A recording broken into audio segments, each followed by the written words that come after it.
장례식이 있었는데 평소에 그렇게 마음을 주지는 않았던 것 같은데, 그런데 거래처 사장님 정도로 생각을 했는데 서울에서 새벽에 내려온 거예요. 서울에서 새벽에 내려와서 같이 잠깐 인사 나누고 식사도 하지 않고 다시 올라가대요. 우리가 생각할 때는 그렇지 않습니까? 서울에서 왔다 갔다 그 경비를 그냥 보태서 조이금으로 주면 훨씬 더 유익할 텐데 이런 마음이 들 수도 있잖아요, 요즘 시대에. 근데 그렇게 온 이유가 뭘까요? 그분에 대한 예의이기도 하고 그분을 평소 깊이 있게 존경하고 애정이 있었다는 거예요. 저는 그렇게 생각해요. 어느 것에 마음이 있느냐에 대한 부분들은 거기에 얼마만큼 바싹 다가가느냐의 문제인 것으로 저는 생각해요. 내일 설교학교 컨퍼런스가 있어요. 우리 설교 컨퍼런스가 있는데 목사님들에게 제가 정중하게 이것을 이야기를 안 하려고 했는데 제가 알리는 이유는 저도 공부해 보니까 설교를 잘하고 못하고 문제가 아니라 하나님의 말씀 앞에 내가 어떻게 서느냐, 이게 참 중요한 것 같다. 목사로서 우리 친구들에게, 후배들에게 제가 꼭 참석해서 은혜 받는 시간이 되었으면 좋겠다라고 권면을 드렸어요. 제가 뭐 운영하는 밴드나 이런 쪽에 광고를 아예 안 하려고 했는데 살짝 했습니다, 동기들이나. 근데 제가 생각할 때 그런 게 있잖아요. 꼭 필요하다 싶은데 그런 분들은 마음을 안 주는 거예요. 그 이유가 뭐냐 하면 결국은 하나님의 말씀을 전하는 것이 그분에게는 가장 첫 번째는 아닌 거예요. 사실은 급한 약속이 있기도 하고 또 중요한 약속이 있을 것으로 생각이 되어지지만 이제 그런 마음이 좀 드는 거예요. 그래서 예수 그리스도의 그 사랑의 깊이를 생각하며 묵상하는 그런 한 주간이었는데 이제 그런 생각들을 한번, 이런저런 생각들을 한번 해보는 거예요. 정말 사도 바울이 이야기한 것처럼 그리스도의 사랑은 그 넓이와 높이와 길이와 깊이가 우리의 지식으로는 측량할 수 없다, 이렇게 말씀하셨는데 우리 어제 저녁에는 우리 길이까지는 생각해 봤잖아요. 그러니 예수 그리스도의 그 깊이 있는 사랑은 과연 어떤 사랑일까? 바로 오늘 본문에서 우리에게 제시하는 성육신의 사랑입니다. 오늘 예수님의 그 무한하신 성육신의 사랑이 어떠한 깊이인지, 얼마나 정말 그 깊은 사랑으로 우리를 사랑하셨는지를 생각하는 복된 시간이 되었으면 좋겠습니다. 오늘 본문을 다시 한 번 더 여러분 눈으로 한번 확인해 보십시다. 오늘 본문에 누가복음 2장 7절은 첫 아들을 낳아서 강부로 써서 구유에 니었으니 이는 여관에 있을 곳이 없음이라. 아주 간단해요. 그냥 그렇네, 아이가 태어났는데 아이를 뉘을 곳이 없네, 여관을 가서 두드려 봐도 방이 없다 그러네, 아이고 참 안 됐다, 힘들었겠다. 우리는 그렇게 생각할 수 있습니다. 그런데 여러분, 오늘의 상황은 그냥 그런 상황이 아니에요. 하나님이 사람이 되신 성육신의 그 놀라우신 은혜를 첫 번째 성탄절의 모습으로 딱 소개하고 있어요. 특별히 오늘 우리가 함께 읽은 이 본문의 범위인 누가복음 2장은 성육신하신 하나님의 아들 예수 그리스도의 탄생에 대해서 쭉 기록하고 있는데 창세 이후로 이런 탄생은 없었어요. 수많은 사람들이 이 세상을 오고 갔지만 세상에 나와서 한 시대를 풍미하면서 이름을 날린 사람들도 있기는 하지만 예수님의 탄생과 비견될 수는 없었어요. 예수님의 탄생은 역사에 나타난 모든 기적 중에 가장 놀라운 기적이고 가장 깊이 있는 사랑의 그 무한하신 사랑을 우리에게 전달해 준 이 한 절의 모습으로도 충분히 짐작 가능한 거죠. 그래서 제가 오늘 이 본문 한 절을 잡았습니다. 예수님의 탄생은 역사에 나타난 그 모든 어떤 탄생보다도 가장 놀라우신 사랑의 깊이를 담고 있다라는 거죠. 하나님께서 인간의 육신을 입으신 그 모습으로 이 세상에 태어났다. 이건 낮고 천한 이 세상에 하나님이 사람 되었다는 거잖아요. 고난받고 죽기 위해서 이 땅에 내려오신 사건이잖아요. 이 성육신은 가장 높은 자리를 포기하신 그런 사건이에요. 최초의 인간이 탐내었던 자리를 포기한 사건이에요.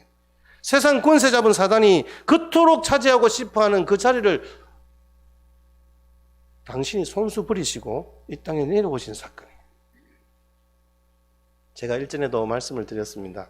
우리 보통 보면 성육신 이렇게 하잖아요. 제 발음이 경상도 사람이라서 성육신으로 발음이 들리는지 모르겠습니다만 여러분들은 아마 찰떡같이 알아들을 거라 생각합니다. 거룩할 성, 우리 육체 몸 육자, 이게 거룩하신 하나님이 우리 사람의 몸을 입고 이 땅에 오셨다는 거예요. 여러분, 그 사랑이 어떤 사랑이냐에 대한 부분들을 우리가 잠시 한번 생각해 볼 필요가 있는 거예요.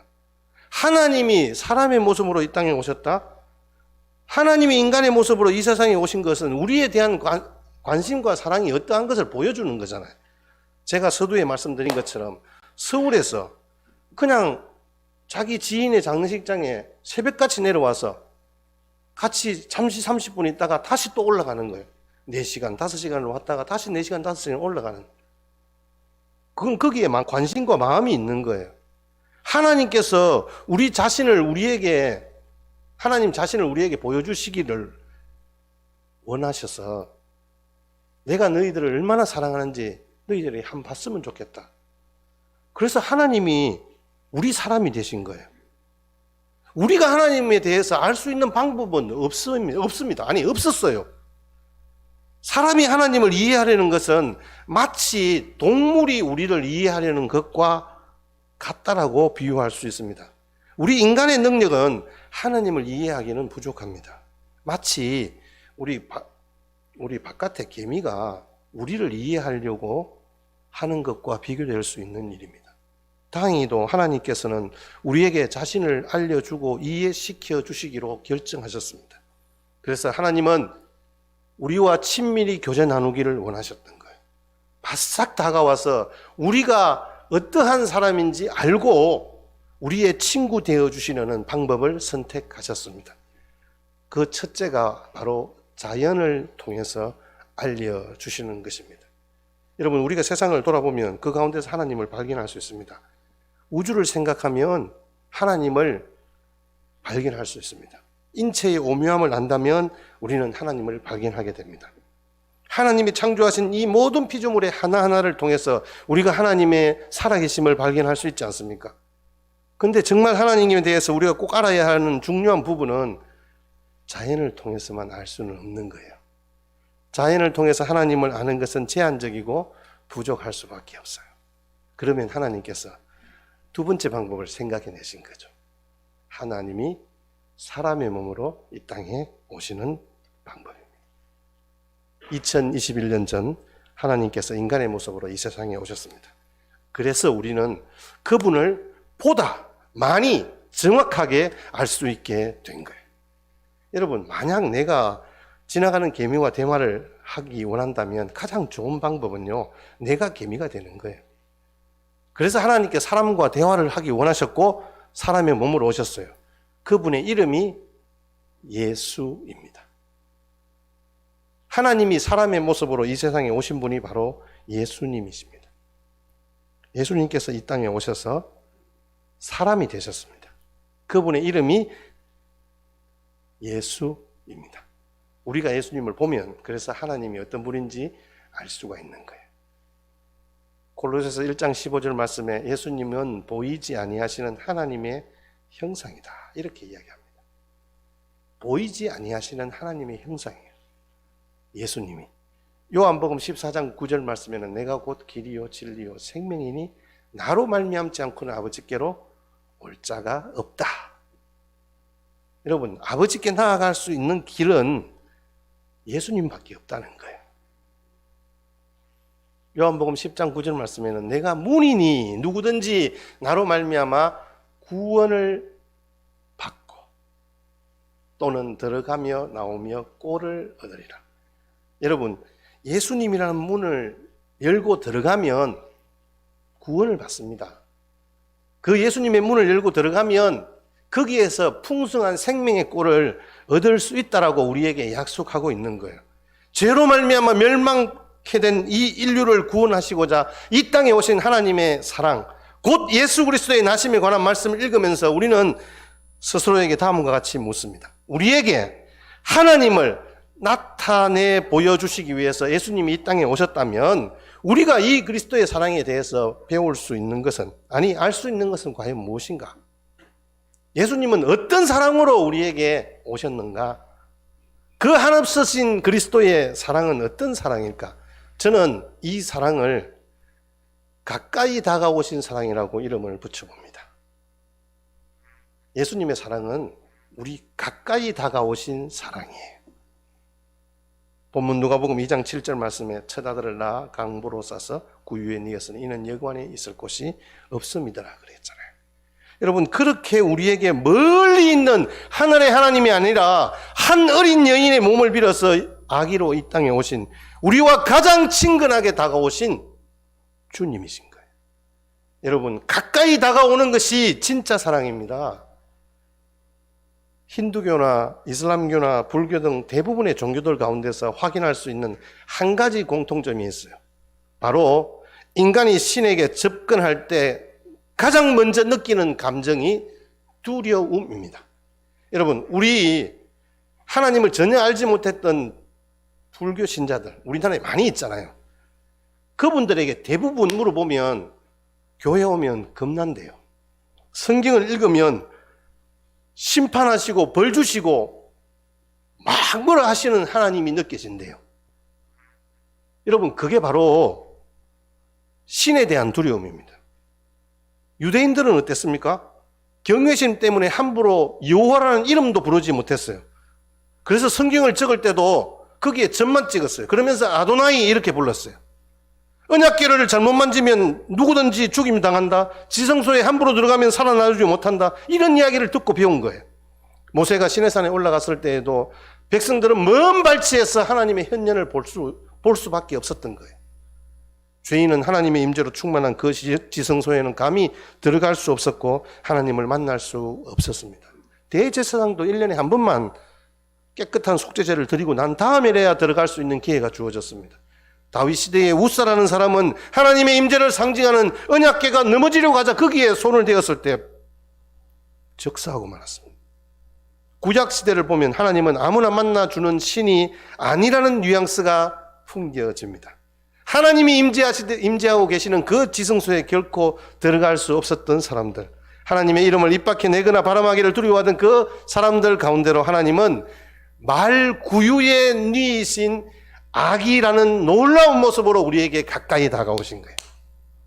여러분, 사지를 엉성거린 채 누워있는 그 신생아에게 무서움을 느낄 수 있는지요? 하나님은 예수님 안에서 우리와 관계를 맺되 이제는 결코 두려움이 개입되지 않는 방식으로 약속을 맺었습니다.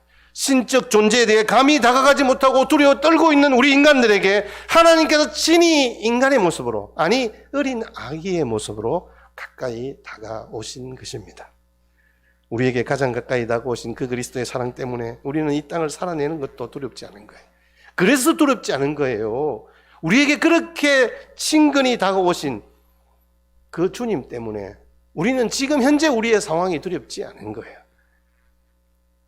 혹자들은 그렇게 이야기합니다. 현대 시대를 살아가면서 가장 힘들고 어려운 상황이 될지도 모른다라고 예측합니다. 아마 이런 일들은 역사적으로 계속 반복되어져 왔던 것으로 저는 생각이 되어집니다. 로마서 8장 35절 이하의 말씀에도 보면 이 상황들, 우리의 상황들을 웅변적으로 잘 선언하고 있습니다. 누가 우리를 그리스도의 사랑에서 끊으리요? 환난이나 공고나 박해나 기근이나 적신이나 위험이나 칼이랴. 이게 뭐예요? 자기가 죽을 위기에 대한 부분들을 7가지를 복합적으로 이야기를 합니다. 우리는 이런 상황을 안 당해봤습니다.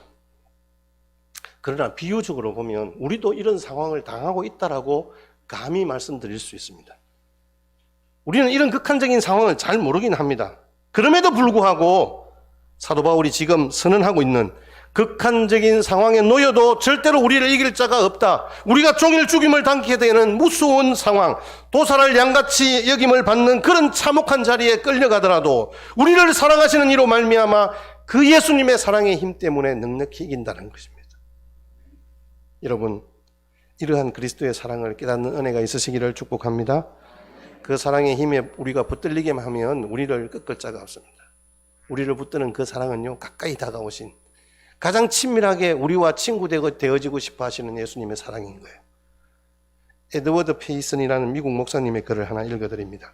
그분은 44세가 되어서 하나님의 부름을 받은 분입니다. 그가 병상에 있을 당시 자신의 누이에게 보낸 편지 중 한 토막입니다. 하나님은 내가 받을 축복을 하나씩 차례로 빼앗아 가셨습니다.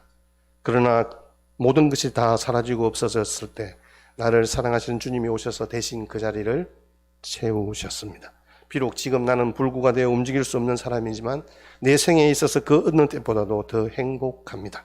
죽음의 강이 내 앞에 있을지 모르지만 그 죽음의 강이라는 것도 하나님께서 사랑하신다면 한 발로 뛰어넘을 수 있는 조그마한 개울 뿐입니다. 이런 사랑을 누가 꺾을 수 있겠습니까? 누가 이런 사람을 패배시킬 수 있겠습니까? 죽음도 그 누구도 그를 패배시킬 수 없습니다. 그리스도의 그 놀라우신 사랑의 깊이를 알기 때문에 그렇습니다. 그 사랑에 꽉 붙잡혀 있기 때문에, 아니, 그분이 가장 친밀하게 다가오셔서 우리를 꽉 안아주시기 때문에 우리는 두려워하지 않습니다. 여러분, 성탄은 하나님께서 인간의 모습으로 다가오신 사건입니다. 알 듯 모를 듯 애매모호하게 존재하는 신이 아니라 누구나 만날 수 있는 하나님이 사람의 몸으로 이 땅에 오셨습니다. 하나님께서 인간이 되신 이유는 하나님께로 인간이 다가갈 수 있는 길을 열어주신 사건입니다. 죄로 인하여서 하나님과 분리되고 죄로 인하여서 하나님을 만날 수 없었던 그 인간의 죄의 문제를 하나님이 인간이 되심으로 말미암아 우리를 대신하여 죽으심으로 우리가 하나님께 나아갈 수 있는 길을 열어주신 거예요. 이 사실을 단정하는 것이 마태복음 1장 23절의 말씀이에요. 여러분 한번 같이 함께 읽겠습니다. 시작. 보라, 처녀가 잉태하여 아들을 낳을 것이요 그의 이름을 임마누엘이라 하셨으니 이는 번역한즉 하나님이 우리와 함께 계시다 하미라. 아멘. 여기에 예수님의 이게 아호라 할까요? 별명이라 할까요? 제가 어제는 성은 임시요 이름이 마누엘이라 이렇게 이야기했는데, 임이란 뜻은 함께라는 뜻입니다. 임. 그 다음에 마누라는 뜻은 우리와 이런 뜻입니다. 마누, 우리와. 엘은 하나님입니다. 여러분 아시죠? 엘은 하나님, 엘샤다이, 엘로힘 이렇게 성경에 이제 이야기하는데 엘은 하나님이에요. 그럼 뭐예요? 하나님이 우리와 함께 하시다라는 어마어마한 복음이잖아요. 하나님이 인간이 되시고 그 인간이 되신 하나님이 우리와 함께 하신다는 뜻이에요. 죄로 인하여서 인간과 하나님이 분리되었는데 하나님이 지금 우리 가운데 임하셔서 우리와 함께 하시는 거예요. 죄인인 인간이 그냥 아무렇지 않게 하나님을 만날 수는 없습니다. 인간의 편에서는 해결할 수 없는 이 죄의 문제를 하나님이 직접 오셔서 길을 열어주시고 죄인인 인간이 하나님을 만날 수 있는 특권을 우리에게 허락하셨다. 이게 복음이잖아요. 그러므로 이 임마누엘이라는 이 말씀은 하나님은 관념적인 신이 아닌 거예요. 철학적인 신도 아니에요. 인간의 몸을 입고 오신, 우리가 느끼고 경험할 수 있는, 우리가 만질 수 있는, 우리가 대화할 수 있는 하나님으로 오셨다는 말씀입니다. 예수님은 인간에게 종교를 선물하러 오신 분 아닙니다. 예수님은 인간에게 종교를 선물하러 오신 분이 아닙니다. 예수님은 우리와 함께 하시기 위해서 오셨습니다. 하나님은 우리가 알 수 있고 만날 수 있도록 당신을 충분히 드러내셨습니다. 부활 이후 성천하시면서도 동일하게 예수님이 말씀하신 것이 무엇입니까? 내가 세상 끝날까지 너희와 항상 함께 있으리라. 이런 임마누엘의 축복이 여러분의 남은 인생길에 영원토록 함께 하시기를 주의 이름으로 축복합니다. 그러므로 우리는 더 이상 고아가 아닙니다. 여러분, 외로워할 필요가 없습니다. 그분이 우리와 함께 하신다는 것은 우리 인생의 혁명이요, 우리의 인생을 완전히 다른 인생으로 살아가도록 부르신 하나님의 축복인 거예요. 그래서 오늘 말씀, 특별히 아기의 모습으로 우리를 만나러 오셨다고 했잖아요. 여러분, 아이에게 무슨 거부감이 있습니까? 아이에게 어떤 권위주의를 찾을 수 있습니까? 창조주이신 하나님이 아기의 모습으로 오셨다는 것은 우리 모두가 이유불문하고 모든 사람들이 함께 다가갈 수 있는 존재, 누구도 거부감을 가지지 않고 다가갈 수 있는 모습으로 오신 거예요. 여러분, 가까이 오신 그 하나님의 사랑, 그 은혜가 여러분 느껴지십니까? 여러분 마음에 그렇게 하나님이 사람 되셔서 아기의 모습으로 우리에게 다가오신 그 벅찬 감동이 우리의 생애 가운데 주어진다면, 아니 이 성탄절을 맞이하면서 그 가까이 다가오신 하나님의 사랑에 감격하며 우리도 주님께 가까이 나아가 사랑의 하나님을 높이 찬양할 수 있는 은혜가 있었으면 참 좋겠습니다. 두 번째로, 성육신 하신 우리에게 하나님이신 예수님이 사람의 몸으로 이 땅에 오신 그 사랑은요, 바로 낮아지신 하나님의 마음인 거예요. 다시 한 번 더 우리 본문을 같이 보시겠습니다. 첫 아들을 낳아 강고로 싸서 구유에 뉘었으니 이는 여관에 있을 곳이 없음이라. 겸손이라는 단어가 우주 만물을 창조하시고 호령하시는 하나님께 사실 어울리지 않지 않습니까? 일개 왕이라도 막 내가 왕이다 이렇게 하면서 자기가 다스리는 그 국한된 지역 내에서 호령하고 살잖아요. 그런데 여러분, 온 우주 만물의 창조주이시고 말씀 한마디로 우리가 알고 있는, 우리가 보는 모든 우주 만물이 금방 생겼다가도 없어질 수 있는 그런 하나님이신데, 그 하나님께서 작아져서 마침내는 불안과 두려움에 떠는 그 10대 소녀의 태중에 자리한 하나의 난세포가 되기까지 작아지는 모습으로 이 땅에 오셨습니다. 여러분, 우주를 호령하시는 그 하나님, 세상의 모든 군대와 제국을 장기판에 말 다루듯이 하시는 그 하나님께서 팔레스타인의 한 아기로 말도 못하고 딱딱한 음식을 먹지도 못하고 대소변도 못 가리고 어느 10대의 소녀의 품을 유일한 피난처로 삼고 그 소녀에게서 음식과 사랑을 공급받아야 하는 연약한 아기로 오신, 여러분, 그만큼 낮아질 수 있는 하나님의 사랑이 바로 성육신의 사랑입니다. 세계적 거부들과 강대국의 국가 지도자들의 방문은요, 우리가 상상을 뛰어넘을 정도로 규모가 어마어마합니다. 하지만 너무나 대조적으로 하나님의 지상 방문은 한 짐승의 거처에서 수행원들도 없이 구유 말고는 탄생할 왕을 누일 곳조차 없는 비천한 곳에서 그 방문은 이루어졌습니다. 여러분, 그렇습니다. 가장 위대한 사랑은요, 자신의 자리에서 내려오는 거예요. 신분을 초월해서 사랑하는 상대방과 같이 되어지는 것, 바로 그것이 진짜 사랑입니다. 그리고 그 사랑 때문에 다가오는 고난을 두려워하지 않는 거예요. 그리고 그 사랑 앞에 자신의 생명을 내려놓는 거예요. 이게 바로 낮아지신 예수님의 사랑입니다. 주님이 그할 거처가 없었다? 오늘 말씀에 보니까 구유에 뉘었다. 여관에 방이 없었다. 이것은 예수님께서 탄생 이전에 이미 선자들을 통해서 계속 예언된 예수님의 겸손과 고난을 상징하고 있습니다. 이사야 53장에 예수님에 대해서 뭐라고 말씀하십니까? 멸시를 받아서 사람들에게 실어버린 바 되었고 강고를 많이 겪어서 질고를 아는 자라고 기록합니다. 예수님에게는 고운 풍채도 없고 마른 땅에서 나온 줄기 같다, 그렇게 이야기를 합니다. 십자가에 죽어야 할 예수님은요, 비단 옷을 입고 이 땅에 태어나지 않으셨습니다. 남에게 빌린 무덤에 장사되었습니다. 여러분, 예수님께서, 그런 예수님은 태어나는 것도 가장 비천한 가운데서 태어나셨어요. 예수님께서 그렇게 겸손한 모습으로 오신 거예요, 여러분. 그분은 인생의 대부분을 목수인 아버지를 도우는 일을 했고, 어부들과 어울려 다녔습니다.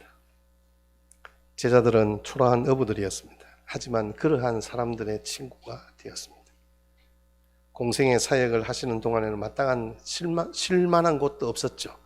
예수님이 제자들에게 쭉 말씀을 하시면서 뭐라고 이야기하시면 영우도 굴이 있고 공중의 새도 거처가 있는데 인자는 머리 둘 곳이 없다, 이런 말씀도 하셨습니다. 세상에 주님께서 머무실 그런 방이 없었다. 야, 여러분 참 요즘 우리나라만 하더라도 어디를 가든지 이 수많은 호텔이나 모텔들이 있잖아요. 곳곳에 즐비하게 있습니다. 사람들이 원하기만 하면 언제든지 며칠씩 머물 수 있습니다. 예수님 당시에도 이러한 숙박시설은 얼마든지 있었습니다. 그럼에도 불구하고 성경에 오늘 보니까 예수님을 강보에 싸서, 보자기에 싸서 구유에 누인 그 이유가 여관에 방이 없었기 때문이다, 이렇게 이야기를 합니다. 예수님이 머무실 곳은 왕궁에도 국회에도 없었습니다. 정치적인 토론을 하는 공회당에도 없었고요. 예수님이 거하실 곳은 아무 곳에도 없었다는 거예요. 제사장들이 거하는 곳에도 예수님이 머무실 방은 없었습니다. 이방신들을 섬기고 있는 사람들에게도 예수님이 머무실 방은 없었습니다. 예수님이 머무실 수 있는 유일한 곳은 바로 마국간 뿐이었습니다. 여러분, 아프리카의 성자라고 불리는 알버트 슈바이처 박사를 여러분 아시죠? 독일 태생이고 프랑스 국제의사이고 교회 음악가이고 철학자이고 신학자이고 루터교 목사입니다. 이 슈바이처는 생명에 대한 경외라는 그의 고유한 철학이 인류의 형제를 발전시키는 데 기여한 공로로 1952년도에 노벨 평화상을 수상했습니다. 이 생각은, 이 알버트 슈바이처의 사상은 중앙아프리카 서부 지역의 랑바레네에서 알베르토 슈바이처 병원을 세울 때의 설립 이념이 되었던 것으로 유명합니다. 그런데 이 슈바이처가 이제 잠시 안식년을 갖기 위해서 노벨상 시상식에 참석하기 위해서 기차를 타고 이렇게 쭉 오는 거예요. 근데 이제 기자들이 그걸 다 알잖아요. 그러면 어느 기차를 탔다는 것을 알고 그 소식을 확보하고 슈바이처 박사를 만나려고 기차에 찾아갔어요. 특등간에 찾아갔는데 없는 거예요. 1등간에 찾아가도 없어요. 2등간에 찾아가도 없어요. 기자들이 어디 갔지? 그럼 이 기차가 아닌가 보다 하고 대부분 내렸어요. 근데 한 기자가 이 알베르토 슈바이처 박사의 나름의 그 철학에 대한 생각들을 이해하고 있었던 거예요. 그때 당시에 비천한 노동자들만 타는 냄새나는 그 3등칸, 거기에는 좌석도 없고 아무것도 없는 거예요. 갔는데 아니나 다를까 거기에서 땀을 흘리면서 거기에 누워 있는 거예요.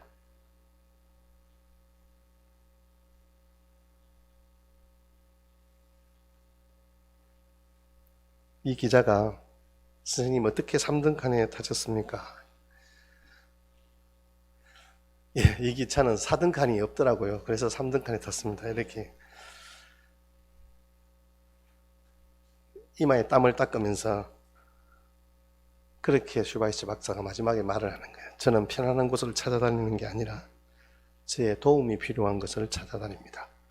등등실의 사람들은 저를 필요로 하지 않습니다. 혹 여기에 저의 도움이 필요할까 봐서 제가 여기에 좌석을 정했습니다.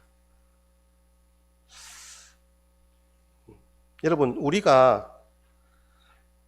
슈바이처가 기꺼이 그렇게 3등칸에 아무렇지도 않게 들어가서 잠을 잘 수 있는 넉넉함이 어디서 온 걸까요? 이 슈바이처의 사랑이 결국 사도 바울이 고백하는 그 고백과 동일한 마음이 담겨져 있다고 생각해요. 여러분들에게, 저에게 주셨던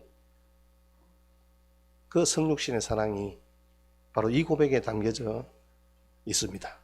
우리 빌립보서 2장 5절에서 8절 말씀을 같이 한번 고백하시겠습니다. 예수님이 어떤 분이신지 시작.